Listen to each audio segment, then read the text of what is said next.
Welcome to New Cyber Frontier, bringing you the latest news on cybersecurity and the local Colorado economy, focused on cybersecurity industry growth and initiatives that support cybersecurity economics.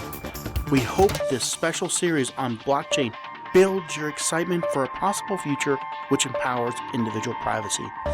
Please follow and participate as New Cyber Frontier is supporting a grassroots community effort to empower the individual in the digital age. Check out privacyforthepeople.org to see the upcoming crowdfunding campaign. Now sit back and enjoy as we introduce our great guest for today's show. Welcome to today's episode of New Cyber Frontier. On today I have Dave Schoenberger, who is the CEO. Companies, I know there's more than one. What are the names of your companies? Eclipses is our main brand. That's our security company. Now we also have branded a blockchain product called Krypti. Okay, and then you get Secure Cloud at one time too. Secure Cloud's our holding company. Gotcha. And that still exists, but we are forward-facing as Eclipses. Okay, well Dave is a CEO in the middle of some very interesting security development products, which we're not going to talk about in depth. We're going to talk about some more societal things today because we really, the fundamental ideas about privacy, right, I think is probably the idea, the big part of this show, and how we now are evolving to have tools, technology to start thinking differently, societal, correct, from a societal level about how we do ownership, right, storage, maintenance, right, tracking, and everything of our data. Right. And with GDPR last year, we had some global interest in making this a reality in some ways. And now it's just time for the technology and the processes and the applications to catch up. Right. So, Dave, welcome. First of all, thank you. Give me a background. How'd you get to where you're at? We always like to start with that. A long road of just being a nerd, in a fun way, knowing that data is able to move in real-time speeds. Started out in payment processing, doing everything from converting check images into Check 21 payments through the Federal Reserve System, managing credit card payments, doing it in a secure way in real-time speeds, suddenly realizing that that's not enough. Suddenly we have to secure other types of data, not just payment data. So the long road coming out of payment processing, ERP systems, into just doing a couple of things great. Securing data when you store it someplace, and data when you're moving it between two endpoints. How do you do it securely without a hacker being able to breach it or being able to maliciously interact with that data and do something wrong? Yeah, something. It's not even always about stealing the data. It's not always about stealing. It's about, I don't want somebody to know what I don't want them to know because it's none of their business, right? Right, exactly. And those things, we have the right to privacy under our Constitution between the government and citizens. Right. And we were talking before the show that now there's this third sphere, though, involved. Mm-hmm. Companies. Not addressed in our system of privacy. Not addressed in our Constitution. Right. And there's really just nothing to say what it is they have to do until maybe GDPR comes along last year and says we're going to start putting some requirements on this third sphere.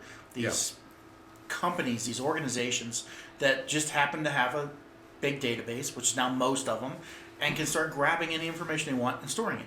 Well, and not only grabbing the data that they want, do I want them to have that?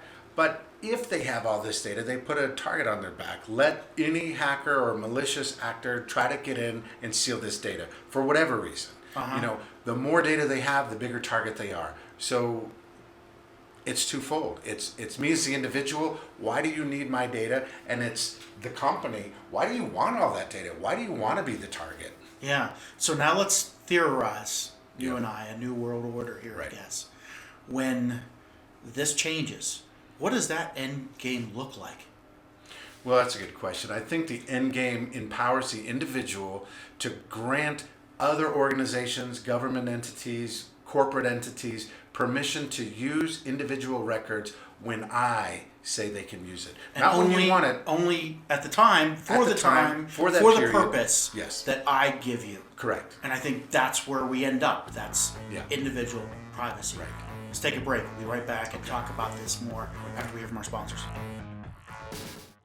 Cyber Resilience Institute helps build strong cyber communities designed to prevent members from attack.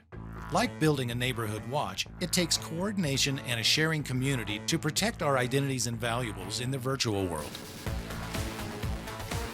Typically, we hear that organizations know they need to do something to protect their cyber assets, but don't know where to begin. Let Cyber Resilience Institute help your community create an action plan. Cyber Resilience Institute will build your community or business marketplace so that it is designed to support a collective cyber defense. Contact them for more information at cyberresilienceinstitute.org. All right, welcome back to New Cyber Frontier. We have on Dave Schoenberger, and we're talking about the New World Order, right? Where individual privacy is what we're striving for. Right.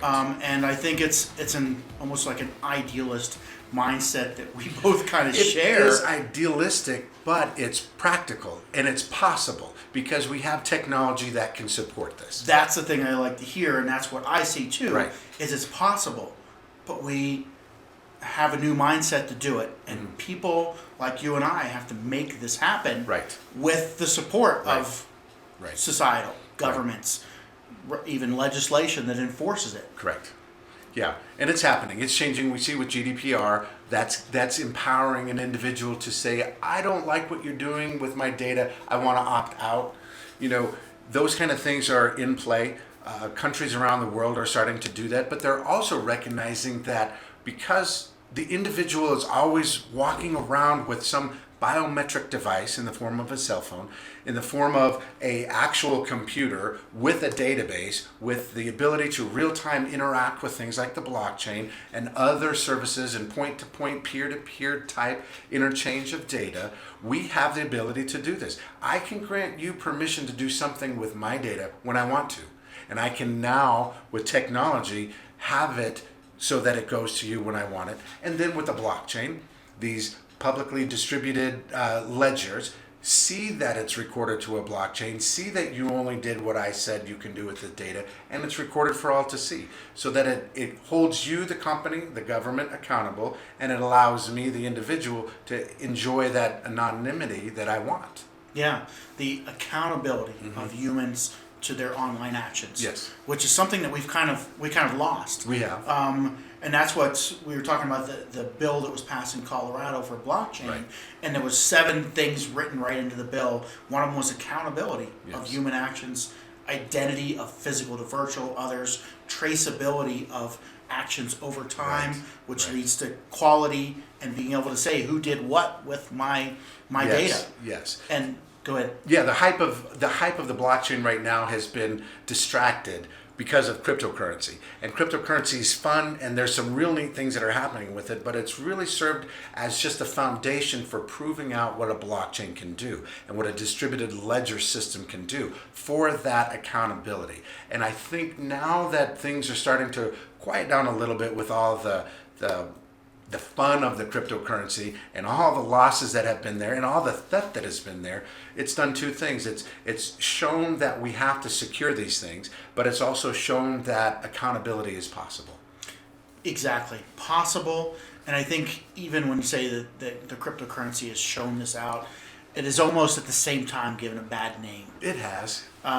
Because it's narrowly points people to blockchain synonymous with money.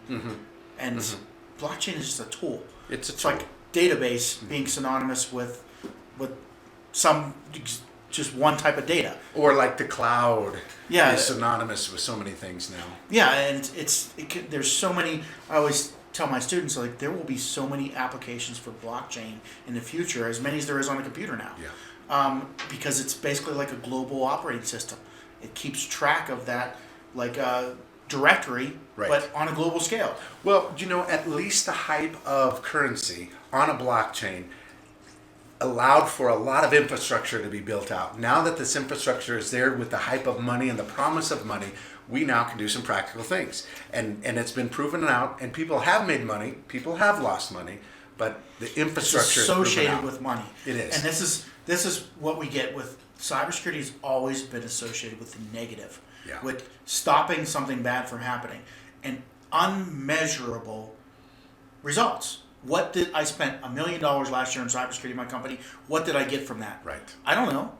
But now cryptocurrency has associated a token, this amount of money with this operation, and we can start to say every cyber operation now can be associated with a transaction Right. and a time for that transaction, and we can now have a billable model for cybersecurity, a positive. Yes. Not just, we can quantify it. We can say, we know exactly that these operations were done, we got this much money for doing them, and we can track how it was handled. Yep. It makes a positive use case for the It first really time is. It for is. cybersecurity. It is. It is a positive use case. And you're the first person I've ever kind of heard elaborate on that other than myself, and I'm always talking about it. People are like, wow, really? But yeah, that's what cryptocurrency has done by showing people that it's a positive money that you can hold. And then but now departments it's any and- document. Yeah, departments and agencies and the regulatory bodies, they have transparency into these systems to see that these events occurred, and that it occurred not just from a subjective standpoint, but a very decisive, written, distributed, and transparent. Yeah, exactly. And we were talking before the show about like certain governmental databases that have everybody in the state's information in one place. Yeah. And it's like, wow, that just becomes a target for anybody that wants the information to know where to get it. It's like putting a whole bunch of fish in one pond. It's like, you know where to catch them. Not only that, but then think about how much money is spent trying to keep people out. Yeah. When you have that kind of data, now you're building big walls and infrastructure galore being used to protect this type of data. Why do you want to incur the expense of that? Why do you want to have all of that money spent trying to protect these lists, these databases of whatever the information is, whether it's a signature or whether it's a payment data or whether it's just identifiable data about the human? Do you really want to have that expense? If we can put it into the hands of the individual, put it into that distributed auditable record on a blockchain, that expense goes away, and those organizations, those businesses can focus on what they do best. Yeah. So how do we change though the mindset of big business right now, which this has been their bread and butter is aggregating people's data. Aggregating the data, finding the biggest, trends. The most profitable companies in the world right now, that's how they make their money. So now we're looking not only at a new ideal, but a disruptive new ideal that is kind of like almost like free energy. Would it be squashed by the big energy producing companies? Well, And is that what we're going to see? We're going to see Maybe. these big companies that make their money doing this and have billions of dollars. well, maybe it's time to go squash back it. to the basics and make your money off of offering something of value. Instead of trying to predict when I'm going to spend my money and take it. Maybe businesses now have to be focused on quality and focused on the actual goods and services that they provide. I think that has to change. There's so many information hungry companies. Why is so much money being made off of information instead of the good and service? That's a question that I have. I don't know the answer. You know what though? And when you said quality, focusing on quality, went back to a professor I work with that said, I learned in Harvard that quality is a non-quantifiable expense that we don't. Interesting. That they teach in business is not a return on their money. So any money you spend on quality reduces, makes have more for you to do, less market share, higher price. You narrow yourself down, and the intrinsic teaching at the top business schools in the world is the most for the masses, which is not quality, it's average. Well, that speaks to, I think, the demise of society. It's now about greed. It's now about more. It's now about, lust of everything that I can have and more of it, And it always comes back to money. You want more money, so you have to sell more product. Do we need, these are all fundamental things, that there are no answers to. There are no answers to, and we're both talking ourselves out of making money right now. I know, but somewhere along the line, we have to solve problems and not just be concerned about profit. Yeah, definitely. Let's hear from our sponsors. We'll be right back to debate the New World Order. Be right back.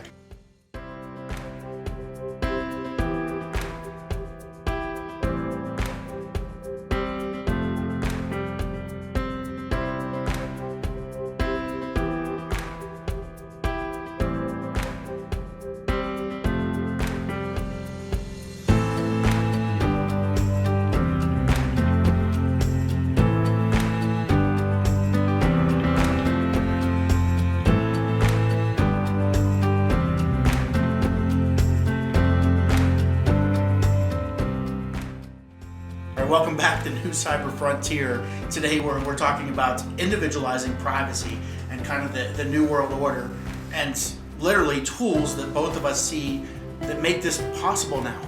But turning the train that is big business today, that is in motion, that is making the majority of the money, would be the equivalent of dumping free energy on the oil industry.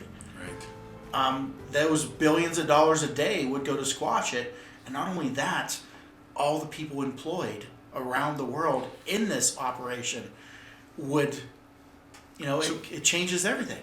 Maybe we switch it then. Maybe we say, instead of focusing on corporation, like the social media giants of the world who then monetize all of this personal data, maybe we start on a different side. Maybe we start with the medical records companies. Maybe we start with the identity type things that I as an individual don't want out in the public. Maybe we start with government type services. Instead of them holding all the data, maybe they can allow me to aggregate and hold my own data. And that's really where, like here in the state of Colorado, legislation went through about blockchain. That's what we sold. We sold that the government could open up what they're doing to the individuals, reduce their liability in it, and improve their handling and management for proving to the citizens. Exactly. That's what we sold. Then if I have trust as a citizen and I see that it's happening in these practical places, then maybe I'm going to start demanding it happen in the corporate places. Maybe then I'm going to start creating that demand for organizations to stop holding my data. Maybe they're going to have to find their own ways to monetize things in a different way. Yeah. It'll change. It'll change. Good, bad, ugly. Sometimes you wonder, because here's another example. Like an analysis at the state level was on Medicaid, right? Okay. And literally mismanagement. Nobody wants to say the F word, Right. fraud. Right. But mismanagement was audited at like $100 million a year. Wow. In one system. And they're like, wow, if we put blockchain in here and started to monitor these transactions so we could see where the transactions are wrong, we stop mismanagement. We didn't use the F word. Right. But as soon as we do that, how much of that mismanaged money is driving the economy? That just changes the rule of scale. Where do we put it now? And it just makes everybody have to get a new job at the same time because we changed the train in motion. It's a question that, do we burn the whole society by making the improvement? Because status quo, even though you have some winners and losers, and you have people making money off of the F word, the fraud, they are seeding the economy. And that is true. There is business in fraud. Yeah. And as a cybersecurity company, we make money because bad guys are stealing data. So we're trying to protect it. So even our company is monetizing fraud. Yeah. I guess you could look at it that way. You're on the other side. You're almost doing the law enforcement, which they don't really do. And prevention, and I think if we start building applications and distributed applications that have a fundamental ground of security, instead of then preventing and keeping bad guys out, we're empowering the individual to do the things that they want to do. See, I think another reason why the individual is not demanding the large organizations to get my own data out of their database is because who can we trust now? We know they're going to get hacked. We see these cryptocurrency apps getting hacked all the time. We know the blockchain is good for certain things. It's not good for everything. So as an individual, what do I want? What do I see? Who do I trust? I don't know. Until there's some of these fundamental things decided to make sure that that transmission of data is secured. Now, on top of that, the user experience, and then the legislative things to make sure that I can control my own information. Yeah, and that's where, right on spot, but that's where when we look at like GDPR, let's just make some legislation, right? Now we got to figure out how to enforce that is what I see coming this year. Well, right. You know, and is it practical? And is it provable? Because no matter what big company gets this slapped on them, they have billions of dollars to get attorneys to say, no, wait a minute, your proof that you're using to find me is off. Right. And how long can they just kick that can down the road by negating one proof after another until what does the regulatory body have to spend on it? How many resources they have without finding a couple companies? Now it just adds to the court system, right? Right. And again, I look at it also from a practical standpoint. Another reason for a corporation to start ridding themselves of that mass amount of data. Yeah.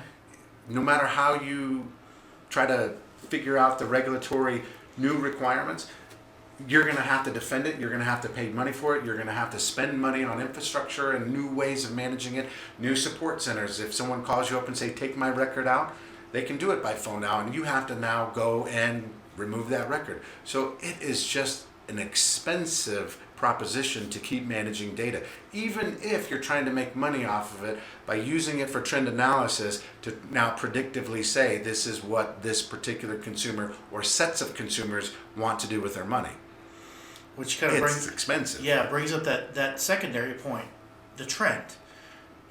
A lot of companies are like, okay, we'll just strip off the individualized information. Right. Keep the trend. Keep the trend. So does that trend belong to the individual, or is it fair game if the company has it? Because think about it.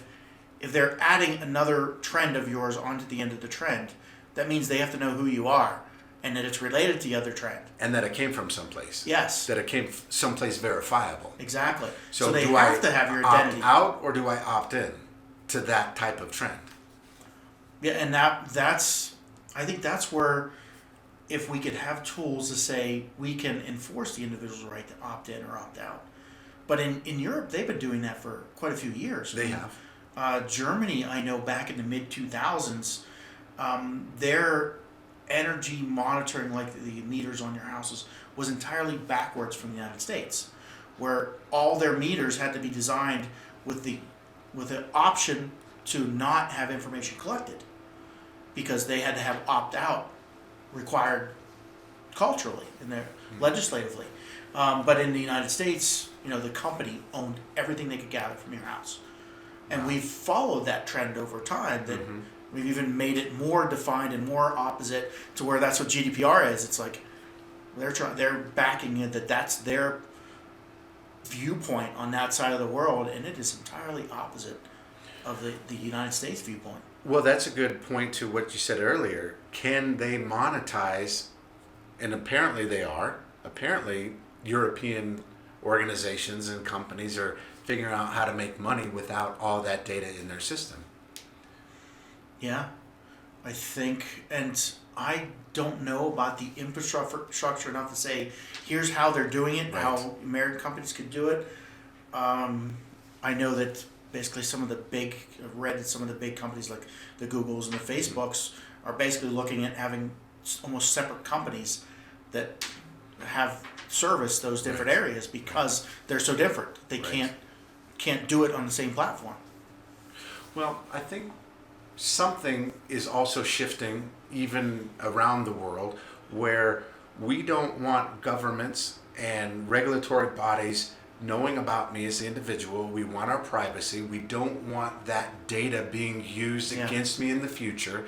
And if I provide it, then the risk is that it's going to be used against me, either because someone stole it from a database, or that trend analysis is being used against me. If I eat 20 cheeseburgers a year and that data gets over to my insurance company, like you brought up before the show, is the insurance company now going to deem me as a unhealthy, unfit individual? Maybe they don't even know that I work out 5 times a day and ride a bike X number of miles. They just see that I ate 20 cheeseburgers in a year. Yeah, you're at McDonald's. So it's every day. being used against me.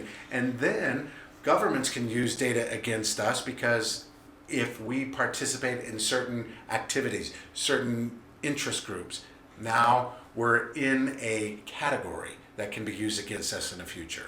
Yeah, and I think that's what, like the Patriot Act, and then the revoking of that, 2011, 12, was about, is, hey, we realized that this information could be collected to categorize people based on interest groups that might not be accurate, and you might be labeled as a terrorist because you shop at, you like the Middle Eastern deli down the road, and you just happen to follow the same GPS path as some of the people that were being watched. And you've also just agreed to terms and conditions blindly, saying that this data can be used and it will be analyzed, and you want the convenience of whatever it is in that service and that reward, or whatever that thing is that says, I give you permission to do whatever you want with my data because it's going to do something beneficial for me temporarily.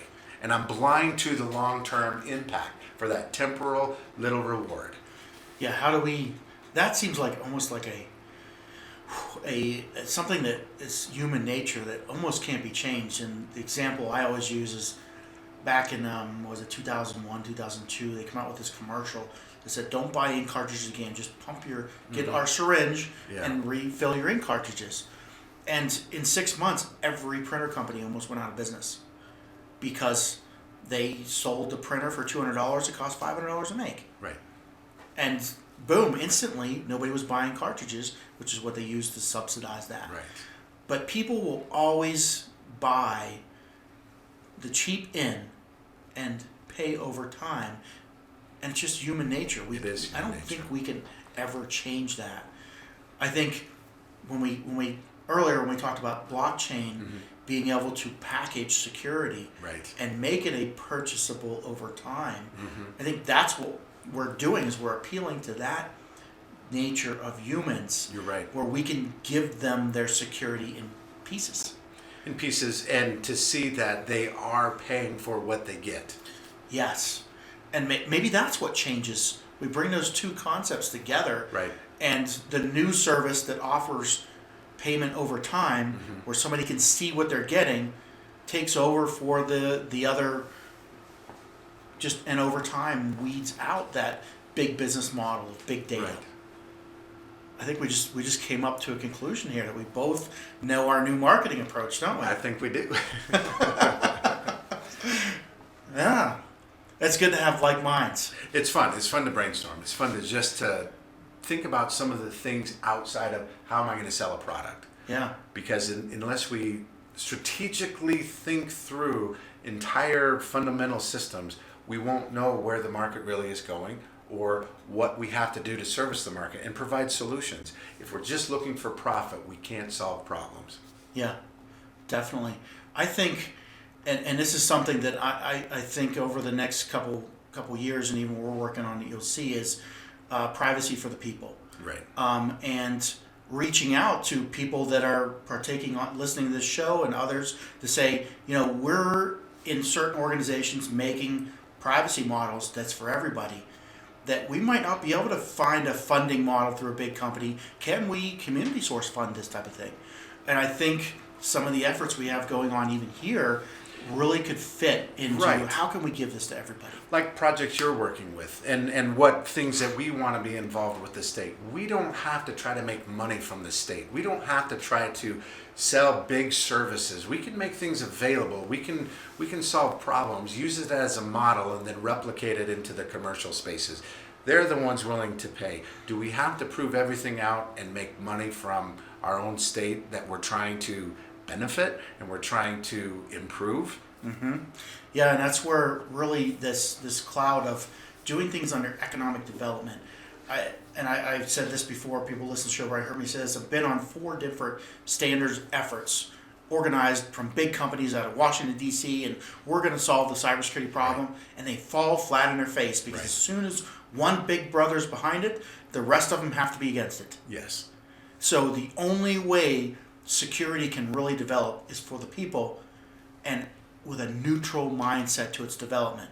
And that's where the state really helps, because all we want is economic development. We don't want to control it. We're in the middle. We just want the companies to be here, the growth to be here, and that's really the incentive model to the population. Agreed. Yeah. Yeah. Well, this has been a good show. We're kind of reaching our time here, but Dave, I know you do some things, your company. Yeah. Give a shout out for something you'd like people to get involved with. Check out what you're doing, your websites. Check us out. We secure data.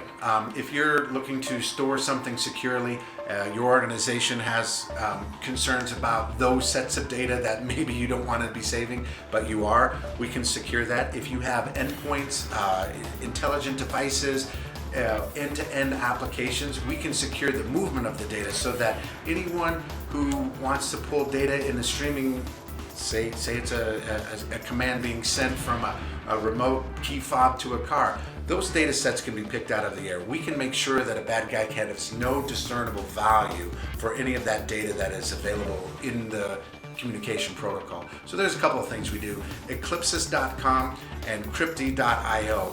We have a secured solution and an emerging application to secure digital assets on and off a blockchain. We're launching a new product in a matter of days. So check us out at krypti.io. And definitely watch out for this. I can see this is going to be a big mover, and you all want to be involved, or at least be in the know about what's going on here, Dave. And Krypti.io. All right, thanks for joining today, Dave. Yeah, thanks. Great to be here. Bye. We hope you have enjoyed this episode of New Cyber Frontier. Remember, please follow and participate, as New Cyber Frontier is supporting a grassroots community effort to empower the individual in the digital age. Check it out at privacyforthepeople.org. Also, make sure to join our mailing list so we can keep you informed. If you have an idea, if you have a question you would like to hear answered, or if you just want to get involved in what we're doing, reach out to us at newcyberfrontier.com. We also encourage you to visit our sponsors links, because they are the ones that really make this show possible. We look forward to seeing you on the next episode of New Cyber Frontier.